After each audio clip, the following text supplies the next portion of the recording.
Welcome to Top 30. I'm Richard Bacon. And I'm Kristen Smith. And here are your top 30 stories in 30 minutes.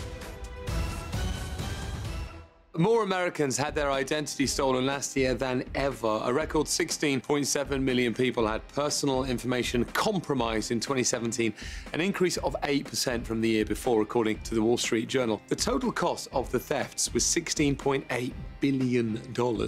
Part of the increase is due to the hack of Equifax. Over 145 million Americans had information stolen. Criminals are also growing more sophisticated. More thieves are now using stolen information to open new accounts at places like Amazon and PayPal. They can then make purchases in a customer's name. With enough information, they can link that fake account to a customer's real ones. Transfers won't look suspicious because the accounts have the same name. Here's what experts recommend: using two-factor authentication, where banks ask you to verify your identity using text or email before letting you sign in. Consumers can also freeze their credit to prevent new accounts being opened. Some American athletes have an unusual plan for the Olympics. The Wall Street Journal reports that several Olympic ski jumpers will compete while they're jet-lagged on purpose. It's an unusual plan. Pyeongchang is 14 hours ahead of the U.S. East Coast. Many athletes and TV commentators got there months early to get their bodies acclimated. But the ski jump is different. Past Olympians say it's more mental than physical. Some skiers say that the fatigue actually helps them ski off a ramp and fly through the air because they're too tired to be scared. Team USA's ski jumper Kevin Bickner says you let muscle memory take over, and sometimes that's better than thinking about what you need to do. So far, there's no science to support the idea, but Bickner has some anecdotal evidence. Last year, he set a world record at the Raw Air event in Norway while jet-lagged. We'll find out if the plan worked at the first medal event this week. Let's go to the New York Stock Exchange for our Fox Business Minute with your friend and mine, Nicole Pelosi. Nicole, I'm hearing big things about Amazon. That's right, Richard. Amazon is going to start delivering Whole Foods groceries for Prime members. It'll be free for 2-hour deliveries and $7.99 for 1-hour deliveries on orders of $35 or more. Companies are offering different incentives to get the best employees. Some are even expanding fertility benefits, such as IVF and other assisted reproduction treatments. Get this, about 66% of employers plan to offer fertility benefits by 2019. Dunkin' Donuts wants to get rid of foam cups worldwide by 2020. It's switching over to the paper cups you may have already seen at some of the locations. Nicole, that is good news for the environment. Any other big Dunkin' Donuts news? A couple of tidbits, more menu items, including new frozen drinks and espresso products, and get ready to see more locations. This as the company looks to open 1,000 new restaurants by the end of 2020. Nicole, thank you for the update. Kristen, you are talking about a record-breaking speech on the House floor. Yeah, Richard, House Minority Leader Nancy Pelosi gave a record-breaking 8-hour speech on Wednesday addressing DACA. Let us thank and acknowledge the Dreamers for their courage, their optimism. Republican Champ Clark held the previous record with a 5-hour and 15-minute speech he gave in 1909. And Harley-Davidson has recalled nearly 175,000 bikes in the United States because the brakes might fail. The voluntary recall includes CVO Touring and VSRC models from 2008 to 2011. Now watch as Callie Schenker discovers her neighbor's dog taking a ride on her pony, Cricket. Now that's a real dog and pony show. Each year, Gerber, the iconic baby food brand, holds a nationwide contest to find its annual Gerber spokesbaby. More than 140,000 proud parents submitted photos of their little ones for consideration, and a winner has finally been selected. Meet Lucas Warren. He's a smiley 18-month-old baby from Dalton, Georgia, and he also happens to be the first Gerber baby to have Down syndrome. Bill Partica, CEO of Gerber, said in a statement, "Every year we choose the baby who best exemplifies Gerber's long-standing heritage of recognizing that every baby is a Gerber baby." As the grand prize winner, Lucas's family will receive $50,000, and Lucas will appear in Gerber's social media posts throughout the year. But more importantly, Lucas's mom, Courtney, hopes her son's joyful personality educates people about the special needs community and all that these kids can achieve with a little love and support. A senior official in the Trump administration is out amid allegations of domestic abuse. Until this week, Rob Porter was the White House staff secretary under Chief of Staff John Kelly. Porter was responsible for the flow of documents to President Trump. He helped write the recent State of the Union address. This week, the Daily Mail reported that Porter assaulted 2 ex-wives. Soon after, Porter's first wife released this photograph. Colby Holderness told CNN Porter assaulted her repeatedly, calling it very scary and dehumanizing. Porter's second wife, Jennifer Willoughby, wrote in a blog post, "He punched in the glass on our front door while I was locked inside." Porter denies the claims, and he is currently dating another West Wing aide, communications director Hope Hicks. Sources inside the White House now say that Porter misled them about what happened, and that photo appears to have sealed his fate.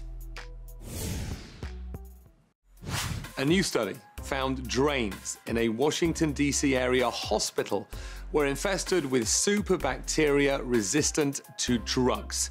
The National Institute of Health focused on its own hospital and found bacteria was breeding in the drains. The combining of bacteria can help superbugs form that are resistant to medicines and could threaten the lives of patients. The NIH said they are upgrading their cleaning agent and will flush their drains more regularly, which is good news.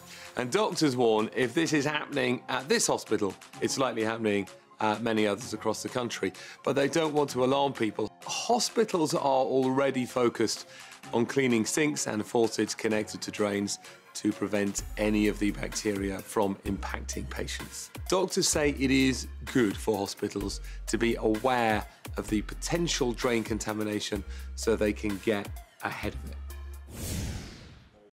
The White House confirmed rumors that President Trump wants to stage a military parade down Pennsylvania Avenue. However, most administrations have opted out of these garish celebrations in order to avoid emulating America's Cold War adversaries, the Soviet Union, China, and North Korea. And, you know, Donald Trump has on occasion demonstrated what one might call autocratic tendencies, and this would be another. Here's what a lot of commentators have said in the last 24 hours or so is, America's been through nearly 2 decades of war. Controversial wars, wars which technically were not won, which have caused a lot of pain and suffering. And if there is spare money, then celebrate the people that fought those wars, celebrate the veterans. And of course, President Trump is saying that would be a celebration of the American people. But this, as anything that President Trump talks about, has been met with a ton of criticism. Veterans are talking about that's way too much money to do something of that magnitude. Representative Jim McGovern tweeted, "What an absurd waste of money." It's just not in the American tradition. That said, I will watch it. As will I. Okay, well, if you're having trouble finding love, it might be the amount of debt you have. I hate to break it to you, but a new poll done by Finder.com says more than 77% of Americans find debt to be super unattractive. And not only that, the poll says having $11,525 in credit card debt is enough to get you dumped. So, Richard, this study basically broke down 2 of the worst scenarios that you can be in, and that is having credit card debt and payday loan debt. 3 out of 4 Americans say credit cards and payday loans are a deal breaker. It's not a way to evaluate either an actual partner or a potential partner. Right. Should you, like on dating sites, should you now have their profile picture, their hobby, and a credit card statement? I think it's an odd and fairly cruel way to evaluate somebody. Here's another story. Natalie Holloway's mother, Beth Holloway, is suing the Oxygen television network for $35 million because of a 6-part documentary series she alleges is not a real-time or legitimate investigation into new leads, but a pre-planned farce. That's the quote. The disappearance of 18-year-old Natalie Holloway made national news when she went missing while on a graduation trip to Aruba in 2005. Her body was never found. Beth Holloway has already been through so much. Yeah. I think this lawsuit, even in its infancy stages, is a black eye for the Oxygen network and the production company behind it. With that being said, Oxygen did release a statement, and I'll read that in part. "We were disappointed to learn of the complaint and its inaccurate depiction of how the series was produced, and we want to reiterate our deep compassion and sympathy for all members of the Holloway family." There's nothing wrong with making a documentary series about this story that has, frankly, gripped America. Right. It's just a question of when do you move from simply telling a story into being exploitative. I agree. All right, well, speaking of lines, check this out. A new zip line has opened in the United Arab Emirates. The Jebel Jais flight, as it's been dubbed, is 1.7 miles of high-flying fun, making it the world's longest zip line ever. Now, Richard, I could be wrong, but you strike me to be a daredevil. Am I right? No, you got me completely wrong. I'm actually really timid, lazy. No, I really am. I'm with you. I'm not gonna do it. Though, before I became a mother, I was like, I'll do anything. I went skydiving, bungee jumping, I'll be live it up to the fullest. Now, I'm like, are you crossing the street? That's dangerous, don't do it. You know what I mean? Yeah. That's what parenthood does to you. This is, Krista, let me be clear. This is a giant waste of time. Oh, stop. More Top 30 in 60 seconds.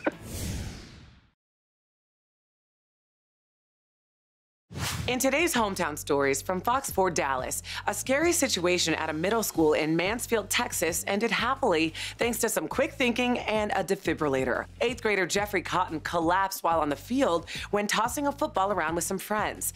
Coach Sean Alsop noticed from afar and sprung into action. He started compressions on Jeffrey while one student called 911 and another ran to get an automated external defibrillator.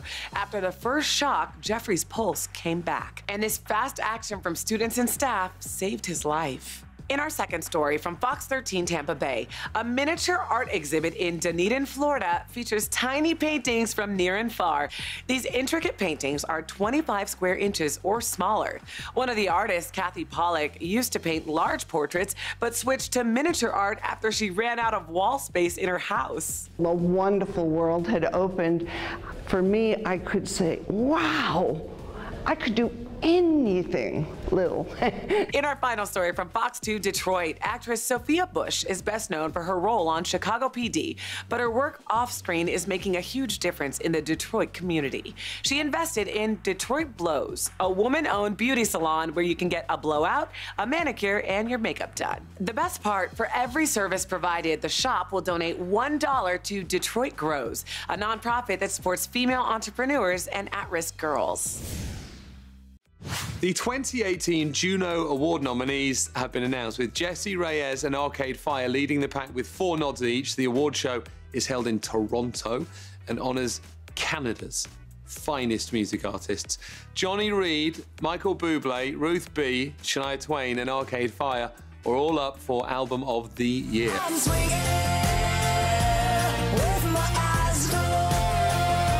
The single of the year will be a battle between Shawn Mendes, The Weeknd, Alicia Cara, Arkells, and our old friends, Arcade Fire.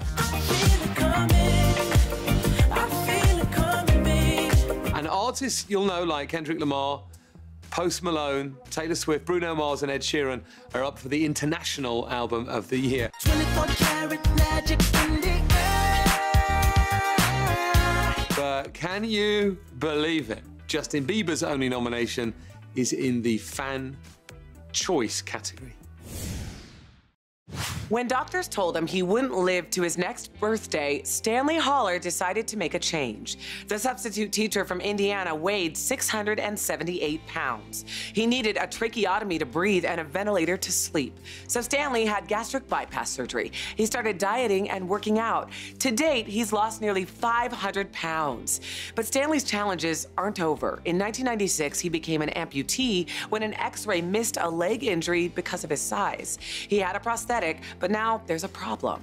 It had to be big and bulky, so it fit my weight and size at the time. Now, you can tell it's way too big. I need a new one.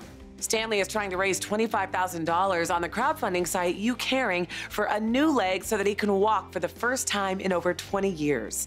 Last year, Stanley used his wheelchair to complete a 5K race. If he gets his new leg, he'd like to compete again on foot. When he was asked how he lost almost a quarter of a ton, Stanley said, "You start small and build. You go a little farther or you do a little more each day. The key is to just start." Love may be in the air as we approach Valentine's Day, but it's a conversation about money that should be on the table. Consumer reporter Steve Noviello from Fox 4 Dallas is here to make it easy. Steve? Hey, Kristen, it comes down to three primary disclosures: dollars, dreams, and duties. Take a look. If you think you can casually hide the fact that you're swimming in debt, that secret will come out sideways. Your partner will pick up on why you get so cranky every time they want to talk about a new car or planning a vacation. It's because you have fear-based anger about that debt you didn't disclose. Next, don't assume you've got the same dreams if you think money should be saved for a house and they think it's better spent on a hotel suite for a weekly trip to Vegas. Those are two very separate goals. And finally, duties. Don't automatically try and manage money in your current relationship the same way you did in your last relationship. These are new people. A new conversation about how it's going to work is in order. And speaking of money, I'm a big believer in a little bit of money autonomy. You can still have a we relationship and keep a little me cash too. All great advice on how to have an honest conversation about money with your sweetheart. Thanks, Steve.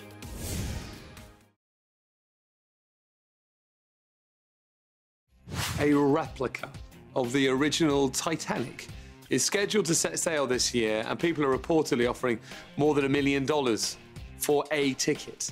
The $600 million Titanic 2 is based on the original ship, but will have numerous new security features to meet current safety regulations. But a look inside shows just how much the new ship resembles the original. Take a look at the staircase in the Titanic and the one in the new ship. The developers took the same approach throughout the boat, including the eating area, the first-class rooms, and even the gym. Just like the original Titanic, the people on board will be split into first, second, and third class, and will even be given clothes that would have been worn in 1911 when the Titanic set sail. A key difference is that the Titanic 2's voyage will start in China and end not in the middle of the Atlantic, but in Dubai. An exact launch date has yet to be announced. 3 puppies in India are safe today after accidentally falling in a pool of tar, and the video is heart-wrenching. Take a look. The puppies are glued to the ground, helpless, and you can hear their cries for help. One of the puppies' mouths was stuck open and cemented to the sticky black pool. Thankfully, someone found the pups and alerted the authorities. A rescue team rushed to the scene, but were discouraged when they couldn't pry the puppies free. The tar was simply too thick. Then they got an idea. What if they dug up the ground under the puppies? Thankfully, it worked, and slowly, piece by piece, the rescue op was in progress. Once freed, the puppies were rushed to an animal hospital, exhausted and malnourished. Workers were afraid they wouldn't survive the trauma. But after days of oil massages, long baths, and a lot of TLC, they started to heal. And as if that alone wasn't a miracle, rescuers were able to find the puppy's mom and reunite them. What an incredible rescue and family reunion. Endings don't get much better than that. Drought levels across the US are at their worst condition in the past 4 years. The latest information, according to the US Drought Monitor, shows 38.4% of the country is in a drought, the highest level since May of 2014. One of the hardest hit areas is California, where that number is 44%.